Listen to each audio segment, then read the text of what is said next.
Good ফেসকে casting হয়ে গেছে জানি না তোমার কথা তো শুনে শুনে আজকাল হয় না দারোয়ান হ্যাঁ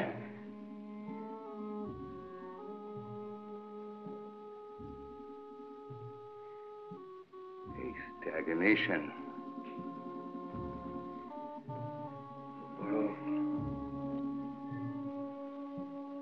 4 years, no work. দুটো পলিসি ছিল, ল্যাপস করে গেছে। আপনি কি কাজ করতে পারবেন? আপনাকে দেখে ভালো লাগছে না বন্ধুরা। ভয়েস ভয়েস শুধু ভয়েসে কি হয়? আপনি তো জানেনই মরা হাতির প্রবাদটা কি তাহলে মিথ্যে?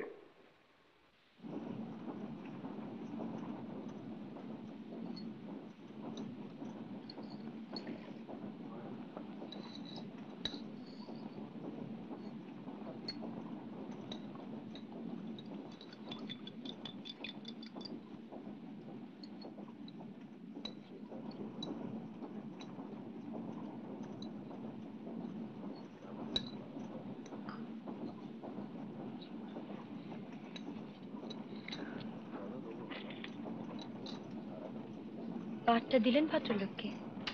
কি করে দেব বলুন? কার উপকার করব? ভদ্রলোক দিনরাত মরফিয়া নেবেন, অভিনয়টা হবে কোত্থেকে? তাহলে প্রতিশোধটা বেশ ভালোই হয়েছিল বলুন। প্রথম দিনের ব্যবহারটাকে আপনি ভুলতে পেরেছিলেন? সত্যি করে বলুন তো।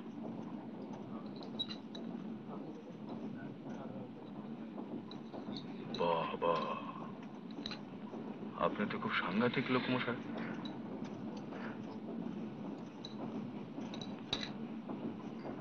বাংলাদেশটা পেরোলে এই দৃশ্যটা কেমন যেন বদলে যায়। এদিকটা সব রুক্ষ। ঠিক আপনার মতো। আমার মতো? আপনি রুক্ষ নন, আপনাকে নির্মম হতে হয়নি, আপনার বড় হবার পথে সমস্ত বাধা আপনাকে উচ্ছেদ করে দিতে হয়নি। শুনুন, আপনি বিবেকের ভূমিকায় খুব ভালো অভিনয় করতে পারবেন। বিবেকটা কি খারাপ জিনিস? খারাপ জিনিস নয়, কিন্তু বড় সাংঘাতিক যে। এটাকে উচ্ছেদ করতে পারলেই কি তো। বলছেন আপনি? ওটা যতদিন আছে ততদিনই তো মানুষের মনুষ্যত্ব। হ্যাঁ, কিন্তু সব থেকে খারাপ কি লাগে জানেন? যারা একদিন খুব কাছের লোক ছিল।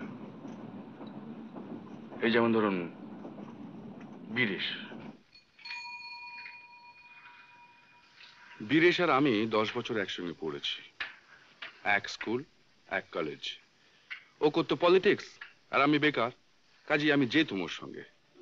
আজকে কোম্পানি শ্রমিকদের উপর কি ধরনের অন্যায়? বীরেশ কারখানা গেটের সামনে দাঁড়িয়ে স্পিচ ঝাড়তো, আর আমি ওই ভিড় ছেড়ে এক পাশটায় দাঁড়িয়ে আমার সামনের নাটকের স্পিচগুলো ঝালিয়ে নিত। দুই বন্ধুতে মিলে সময়টা ভালোই কাটতো। তোকে এখানে কেন আনি জানিস? তুই জানিস মানে? আমি স্বেচ্ছায় আসি। বেশ, কিন্তু শুধু এলেই তো হবে না, তোকে কতগুলো ব্যাপারেতে আর একটু সচেতন হতে হবে। মানে তোর কি হয়েছে জানিস?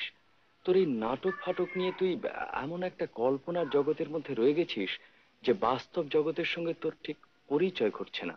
বটে। হ্যাঁ, এইসব ব্যাপার নিয়ে আর একটু ফিল করতে পারতিস তাহলে কত ভালো হতো বলতো। কিসে ভালো হতো শুনি? মানে তোর এই চেহারা আর ভয়েস নিয়ে যদি কেউ সাহসের সঙ্গে দাঁড়িয়ে বক্তৃতা দিত। ওই কারখানার গেটের সামনে? হ্যাঁ। আর তুমি হতে মঞ্চের লেবার লিডার, মানে অভিনয়টা তুমি করতে। নাটকের 12টা বেজে যেত। কোম্পানি আজ অন্যায় ভাবে ছাঁটাই করেছে, যতক্ষণ এই ছাঁটাই কোম্পানি প্রত্যাহার না করেন ততক্ষণ। একবার একটা ধর্মঘটের মিটিং এ বীরেশ তো যথারীতি তার বুলি আওড়াচ্ছে, আর আমি কাছাকাছির মধ্যেই পায়চারি করছি।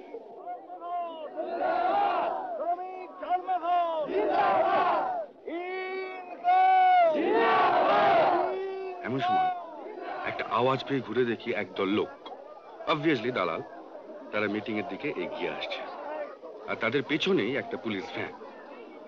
বুঝলুম এবার একটা গন্ডগোল লাগবে। এমনিতে বুঝেছেন আমি ঝামেলা টামেলা বিশেষ পছন্দ করি না, ধরি মাছ না ছুঁই পানি, এই হচ্ছে আমার মোটো। কিন্তু সেদিন যে মাথার মধ্যে কি হয়ে গেল তা জানি না। বিদেশের বিপদ মনে করেই বোধহয় ভিড়ের মধ্যে একেবারে